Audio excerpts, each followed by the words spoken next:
Welcome to Sweet Talk with Pauly B. Let's get started. The movie Mission Impossible Fallout hit theaters July 27, 2018. It seems Tom Cruise never ceases to entertain his fans with non-stop action, suspense, and so many twists and turns no spy movie can do without. How would you describe your movie, Tom? Jeu d'amour. Pardon me? Jeu d'amour means juice of love. It's made with fresh fruit right off the vine. And trust me when I tell you that it is nothing short of spectacular. Thank you for that extremely powerful and seductive review, 1988 Tom Cruise. But for the record, till this day, that pickup line has never worked for me. Not only are you a liar, but you're a cheat. How dare you run off with that older woman from the bar and break Elizabeth Sue's heart after making love to her under that waterfall? You got spooked, Tom. You got spooked. Spoilers, in Mission Impossible Fallout, we follow Ethan Hunt and the IMF team when they join forces with the CIA assassin August Walker, aka Henry Cavill, aka Man of Steel, and as some girls call him, aka Papi. I don't know why they call him that. Some girls call him that. Don't look at me. I didn't come up with that. They team up to prevent a disaster of epic proportions. Arms dealer John Lark, whose identity is unknown, and a group of terrorists known as the Apostles plan to use 3 plutonium cores for a simultaneously nuclear attack on the Vatican, Jerusalem and Mecca, Saudi Arabia. When the weapons go missing, Ethan and his crew find themselves in a desperate race against time to prevent them from falling into the wrong hands. Other cast members of the film include Rebecca Ferguson, Vanessa Kirby, Michelle Monaghan, and Angela Bassett, aka Black Panther Mama Queen. And yes, ladies, she's still a badass. As soon as she came out on screen, you knew who was in charge. I'm sure the actors and crew could feel her omnipotent presence on set. Oh yeah, Stella still got her groove. Hey yo, Tom, what was that line again you said to the older woman at the bar? You want more, I got the love juice right here, and come on, let's go to your room. Do you spit or swallow? How come when you say it, you sound so smooth, and when I say it, they put pepper spray in my face? I'm becoming immune. Other cast members, such as Sean Harris, who plays the villain Solomon Lane from the previous movie, does an excellent job. Of course, the movie wouldn't be complete without Simon Pegg, Vin Rames, and your favorite Baldwin brother, Alec Baldwin. The movie starts with Cruise and Monaghan taking their vows next to a lake.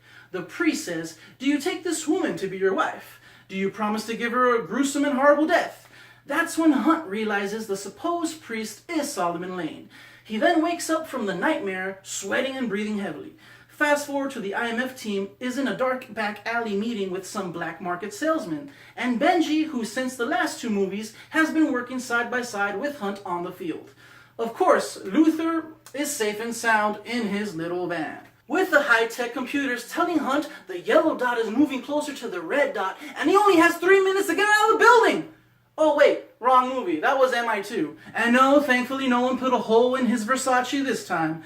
Back to the movie. The team is there to buy plutonium from the shady characters. After Benji confirms it's the real thing, Hunt says, "Bring in the money, Luther." After a couple of minutes of unresponsive Luther, since someone set an electrical charge disrupting the comms, the black market sellers start firing at Hunt and Benji, and it's an old-fashioned showdown like the guns of Navarone, except with fully sophisticated snipers.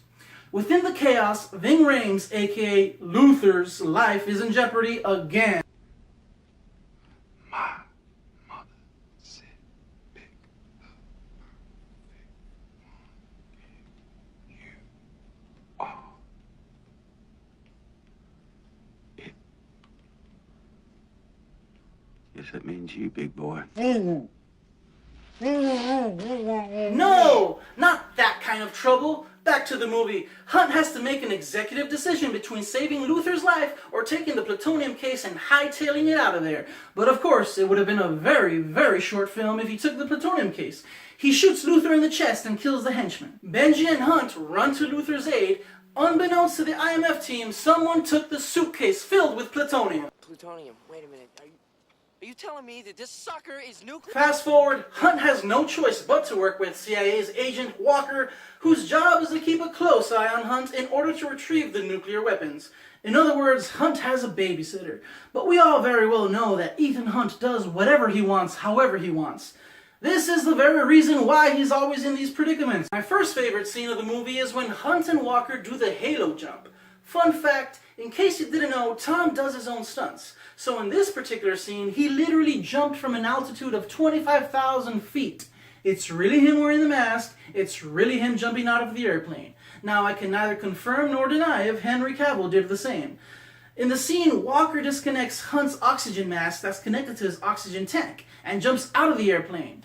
Meanwhile, Hunt is on board the airplane for 7 seconds, connecting the mask to the oxygen tank. He then jumps off like a madman. He's soaring through the air, through the clouds at night, and there is lightning blazing randomly throughout the sky, which was the main concern for Hunt in the first place. Yes, throughout the entire scene I was thinking the exact same thing. Be careful! You don't want to get struck by lightning! He almost got struck by lightning. That was one of my oh shit moments there while I was watching the movie. My favorite scene has to be the bathroom scene. No, not that type of bathroom scene when you're in the bathroom stall sitting down acting like you're taking a crap, then casually tap your right foot a few times and put your hand in the stall next to you so you can borrow some toilet paper. That only happens at airport restrooms and only a few GOP senators get caught by undercover police officers. Jeez. I'm talking about when Hunt and Walker find the supposedly villain John Lark. They must subdue him in order to make an exact replica of his face so Hunt can go undercover and infiltrate with the bad guys. But Walker hits John Lark in the head with the laptop computer, making Hunt unable to clone his face. Which is the best part out of all the Mission Impossible movies, right? When he puts on the mask and then like, I'm somebody else. And then like, no, I'm not. Ooh, I'm actually someone else. Ooh, so many twists and turns. Now, John Lark wakes up to find Hunt and Walker in front of them, and the showdown begins. Punches are flying left and right, and it takes both Hunt and Walker to give him a good few punches in there. But in the end, Lark is gunned down by Elsa, played by Rebecca Ferguson. Fun fact, in an interview with Henry Cavill, he said, the restroom scene took us 4 to 6 weeks to complete, but it was originally only supposed to take us 4 hours to film that scene. That's how much of a perfectionist Tom Cruise is. End quote. Third favorite scene, you find out that Walker, Henry Cavill, is the evil mastermind John Lark.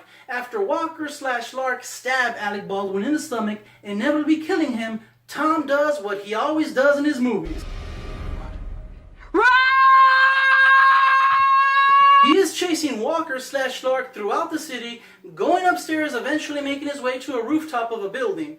Now, fun fact, since you already know Tom does his own stunts, much of the excitement around this movie was that he broke his right ankle while jumping a ledge to the next building.